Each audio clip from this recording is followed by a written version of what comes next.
जनसंवाद न्यूज, सत्य आणि विश्वासाची बातमी। उल्हासनगर जवळील महारळ गावात गुंडांचा हैदोस पाहायला मिळतोय। ओमसाई नगर या ठिकाणी राहणाऱ्या अक्षय जावळे उर्फ बोक्या या तरुणाच्या घरावर 8 ते 10 जणांच्या टोळीने रात्रीच्या वेळी हल्ला केलाय।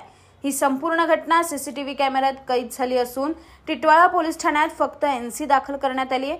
अक्षय जावळे उर्फ बोक्या हा गुन्हेगारी पार्श्वभूमीचा असून नुकताच जेलमधून जामिनावर सुटला आहे।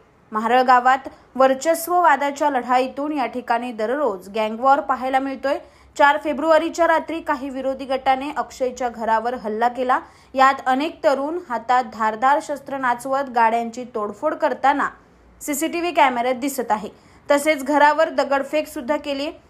येथील गँगवॉर संपवण्यासाठी टिटवाळा पोलिसांनी पावले उचलावीत अशी अपेक्षा येथील नागरिक करत आहे। दरम्यान या ठिकाणी पोलिसांचा धाक गुन्हेगारांवर राहिला नसल्याची खंत नागरिक व्यक्त करत आहेत। जनसंवाद न्यूज, सत्य आणि विश्वासाची बातमी। आजच सबस्क्राइब करून बेल आयकॉनला क्लिक करा आणि पहा ताज्या घडामोडींचा अचूक अंदाज आपल्या मोबाईलवर।